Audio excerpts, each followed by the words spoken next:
گرد همایی بزرگ ایرانیان 1395. 1395. چیکار کنیم؟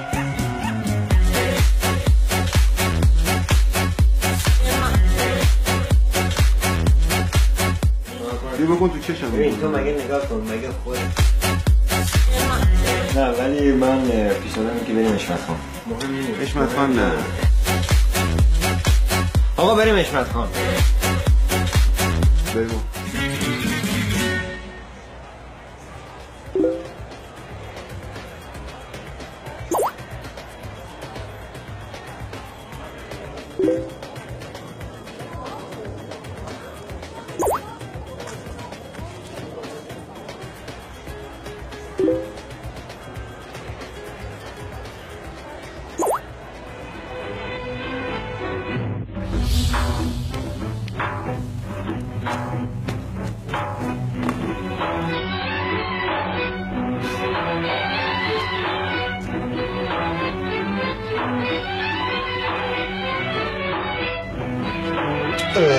چه خبره بابا؟ تا ما راه میریم تو مد رنگ و سیاسفید میکنی و آهنگ قیصر رو میذاری. قربون شکلت برم بابا، یه خورده رنگ بده به تصویر، یا آهنگ جدید چیزی عدل بذار. قربون شکلت.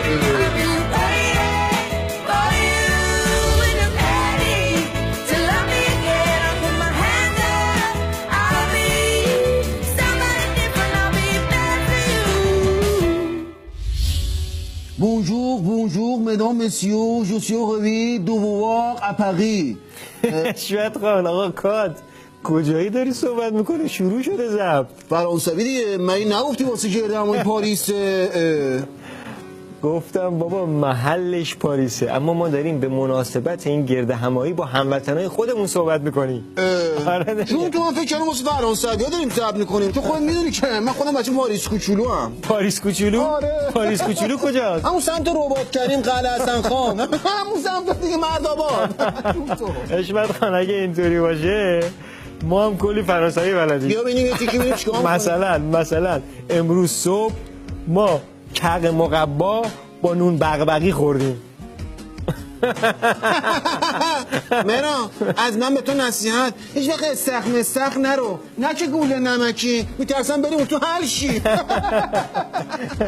حشمت خان اصلا ولش کن. ببین عزیز من، ما میخوایم یه جوری باشه که قشنگ دو جمله فاخر درباره این گرد همایی صحبت کنیم، از ته دلت بگی، راحت ریلکس. مثلا با یه شعری شروع کنی، یه حسی، یه فضایی. گیزیدم چی میخوای بگی؟ بریم. برو بریم. نور صدا برو زب بریم. میفرماد که اگه یادت بره که بعد با هم داریم، زیر برج ایفل با هم قرار میذاریم. وای حشمت خان آقا کات گفتم شعر فاخر عزیز من. اینا چیه داره میخونی؟ آقا اصلا شعر رو ول کن. اصلا شعر رو نه عزیز من، شعر و شروع و این حرفا رو ول کن. اصلا آقا بحث سیاسی بکنی. بالاخره الان تو باید یه 4 جمله بگی ما الان تو چه وضعیت سیاسی داریم این گرد همایی رو برگزار می‌کنیم. زدی بخوان رو ضبط. برو بریم. داشت تا دیروز داستان برجام و مرجام و این حرفا عین اون زلزله بود که نظام برده بود رو ویبره. واحد سنجش زلزله چیه؟ ریشتر. اما حالا با این گرد همایی پاریس یک زلزله‌ای قراره زیر پای مقام عظما بیاد که دیگه واحدش ریشتر نیست، ریشتراشه. چرا؟ چون پشم و پیلی ولایتو میریزه. چی شد؟ چرا قطع کردی؟ زنبور. خب باشه زنبور باشه، بزن بره، ادامه بده به این قشنگی. باش بینیم بابا، یه رو به اینجا واسه داره بالبال میزنه. پسر برو تو بر نیم کلاشی گرفته.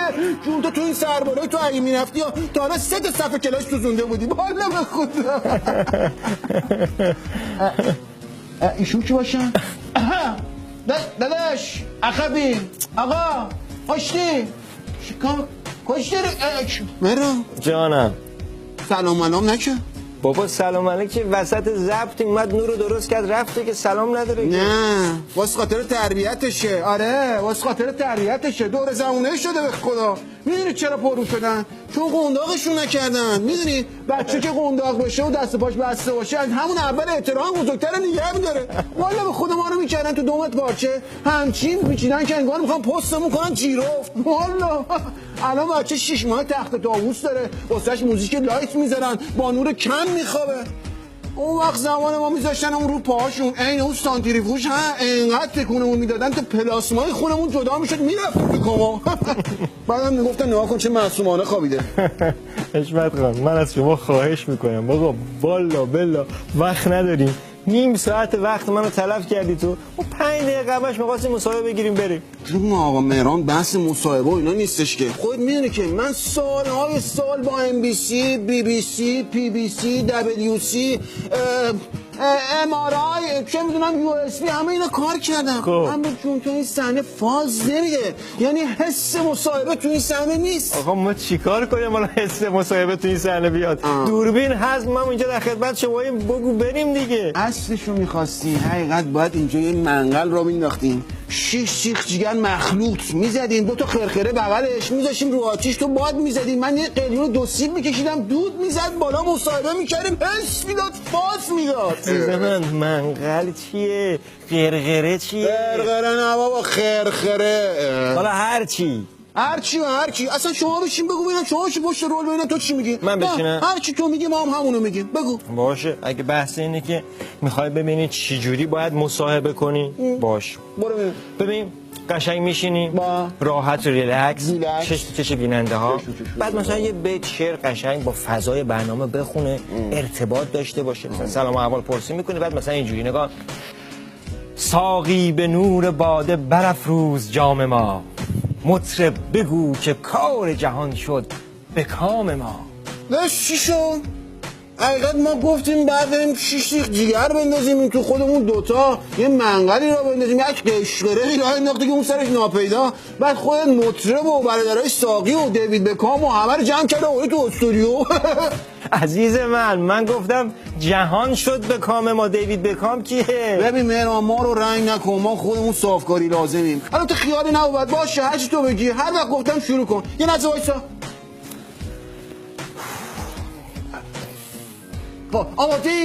آمادی برو.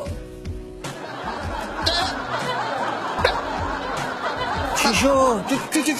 چی با جودا تصویر خودش داره حرف میزنه دیگه. چه پشت صحنه آخه بابا چیزی نیستش که اون قلب آق مهرانه اونم خدنگ محبت بیننده ها زده قلب تو آشلاش کرده. میخوای اصلا همین صحنه رو نه نمیخوام تو بذار رو بازو سوزن خوبیش نه نمیخوام عزیز من عجب اصلا گیری کردیم ما اصلا کی به تو گفت پشت صحنه بندازی برای من برادر من این مصاحبه جدی مناسبت مشخصی اصلا اشتباه کردم من گفتم تو بیای چشو آره دیگه اشتباه کردم باشه خیالی نی اشتباه کردی باشه ما هم زحمتو کم میکنیم یه وقت واسه تو خاکی نشه.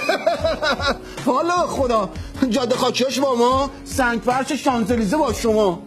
میدونی چی ها مهران حکایت رفاقت من و تو شده داستان همین دکمه پیرن اولی رو که اشتباه بسی تا آخرش باز اشتباه بری. انتهاش بدبختیش اینه که زمانی به اشتباه پی میبری که دیگه رسیدی به آخرش. به قول شاعر که میگه من از عقرب نمیترسم ولی از سوسک میترسم من از دشمن نمیترسم ولی از دوست میترسم. بابا چرا جو میدی حشمت خان مو بیا من ببین من ایده خوبی دارم. نه اشکال نداره نه چون تو ببخشید من اشتباه کردم بابا بیا من بعد ایده خون از برم نه جان من ببین بابا